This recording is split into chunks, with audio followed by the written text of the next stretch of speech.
नमस्कार फ्रेंड्स, स्वागत है आपका। दोस्तों, हम जानेंगे कि ट्रेडिंग और इन्वेस्टिंग का कोर डिफरेंट क्या है।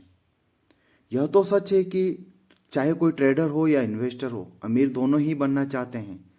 लेकिन दोनों में सबसे बड़ा डिफरेंट होता है वो है रिस्क, गोल और टाइम का।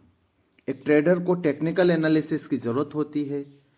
उसे शेयर मार्केट में पैसा कमाने के लिए उसको कैंडल स्टिक चार्ट पैटर्न को समझना होता है और एक ट्रेडर को मार्केट के मूड के हिसाब से चलना होता है, न्यूज़ से अपडेटेड रहना होता है। लेकिन यहीं अगर हम बात करें एक इन्वेस्टर की, तो उसको टेक्निकल एनालिसिस की नहीं बल्कि फंडामेंटल एनालिसिस की ज़रूरत होती है।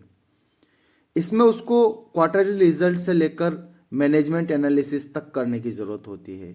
इन्वेस्टिंग को एक पैसिव इनकम की तरह हम देख सकते हैं। ये एक पैसिव इनकम की तरह होता है। एक बार अगर आपने अच्छी कंपनी में निवेश कर दिया तो बाद में आपको 10x रिटर्न या उससे ज़्यादा रिटर्न मिल जाएगा। इसके लिए आपको बार बार कंपनी को ट्रैक नहीं करना होता है।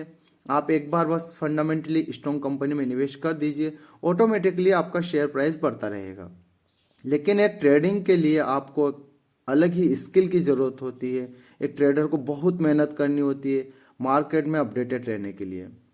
एक जरा सी गलती आपको राजा से रंक बना देती है। और जैसा कि फेमस इन्वेस्टर मिस्टर विजय केडिया ने बताया है कि आपका 1,50,00,000 में बदलेगा ट्रेडिंग करके, इसकी कोई गारंटी नहीं है। लेकिन आपका 50 लाख 1,00,000 में 5 मिनट में बदल सकता है। उन्होंने ये भी कहा है कि अगर आप एक ट्रेडर हैं और ट्रेडिंग करते हैं, घर जाकर अगर वाइफ से झगड़ा नहीं कर रहे हैं, फैमिली से झगड़ा नहीं कर रहे हैं, बच्चों को थप्पड़ नहीं मार रहे हैं, तब तक आप सही डायरेक्शन में जा रहे हो। लेकिन अगर आप ऐसा कर रहे हैं तो कहीं ना कहीं आप रॉन्ग डायरेक्शन में जा रहे हो। और इतना ही नहीं, मिस्टर वॉरेन बफेट ने भी बताया है कि ट्रेडिंग एक गैम्बलिंग की तरह होती है। अगर आप एक बार इसे शुरू कर देंगे तो आपको इसकी आदत हो जाती है। आप कितना ही भी कोशिश करें, आप इससे पीछा नहीं छोड़ा पाते हैं। जबकि वॉरेन बफेट को पूछा गया कि आपकी इन्वेस्टिंग स्किल इतनी सिंपल है, बावजूद इसके ज़्यादातर लोग आपको फॉलो ना करके ट्रेडिंग करते हैं, जबकि आपने इन्वेस्टिंग से ही इतनी बड़ी वेल्थ क्रिएट की है। तो वो बताते हैं कि लोगों को स्लो अमीर बनना पसंद नहीं, उनको क्विक रिटर्न चाहिए। और यही एक कारण है कि वो ट्रेडिंग की तरफ अट्रैक्ट होते हैं। उन्हें सालों तक वेट करना पसंद नहीं है। निफ्टी 50 के चार्ट को अगर हम देखें लॉन्ग टर्म के लिए मैक्सिमम करके, तो हम देखेंगे कि लॉन्ग टर्म में कई उतार चढ़ाव आए हैं। कोविड-19 में आए हैं या 2008 में आए हैं, लेकिन उसके बाद भी हम मार्केट में अभी ऊपर बैठे हुए हैं। अगर लॉन्ग टर्म के लिए आए हैं तो शॉर्ट टर्म के फ्लक्चुएशन से हमें नहीं घबराना चाहिए। अगर आपको कोई शेयर 100 रुपये पे खरीदा आपने, उसका प्राइस 90 रुपीज़ आ गया, आप घबरा गए, हड़बड़ा कर माल बेच कर निकल गए शेयर, तो आप ये समझ लीजिए कि शेयर बाजार आपके लिए नहीं बना है। फिर इससे अच्छा है कि आप एफडी करा सकते हैं। मार्केट में अगर पैसा बनाना है तो टिक के रहिए, शांति से वेट करिए आपका पैसे बढ़ने का। और आपको ऐसा नहीं करना है कि अगर आपका शेयर प्राइस 100 से 110 भी हो गया है तो आप प्रॉफिट बुक करके निकल जाएं। ये 110 से 105 भी हो सकता है, वापस आपका पैसा 100 हो सकता है, 90 हो सकता है।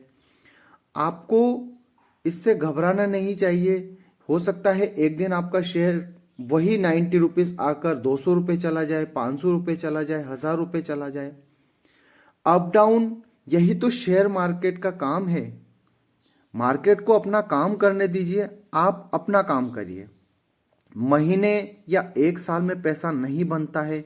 अगर 3 से 5 साल आपको रिटर्न ना मिले तो फिर आप उस शेयर या उस कंपनी के बारे में सोच सकते हैं। आप अलग ऑप्शन की तरफ जा सकते हैं या दूसरा फंडामेंटली स्ट्रॉन्ग कंपनी में कोई शेयर प्राइस पिक ले सकते हैं।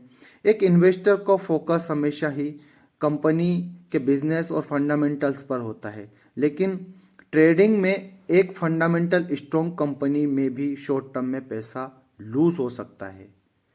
इसलिए लॉन्ग टर्म पर ज़्यादा फोकस करिए। सक्सेस के ज़्यादा चांसेस लॉन्ग टर्म में ही होते हैं। हालांकि कुछ ट्रेडर भी सक्सेस हुए हैं, लेकिन वो लेस देन 1% है। दोस्तों, एक और बात मैं आपको बताना चाहता हूँ कि बड़ा मुश्किल होता है यंग एज में पैसा बचाकर इन्वेस्ट करना। अपनी लाइफ स्टाइल में कटौती करना, क्योंकि ये एक ह्यूमन नेचर है। ये सब दिखावा दिमाग में चलता है, लेकिन आप यह देखिए कि जिसने ऐसा किया है उन लोगों को आज हम फॉलो कर रहे हैं। सो अर्ली एज में शुरू करिए और तब तक आप मैच्योर होते होते एक बहुत अच्छी संपत्ति के मालिक बन सकते हैं। जानकारी अगर अच्छी लगी हो तो प्लीज़ चैनल को लाइक सब्सक्राइब कीजिए। Thank you.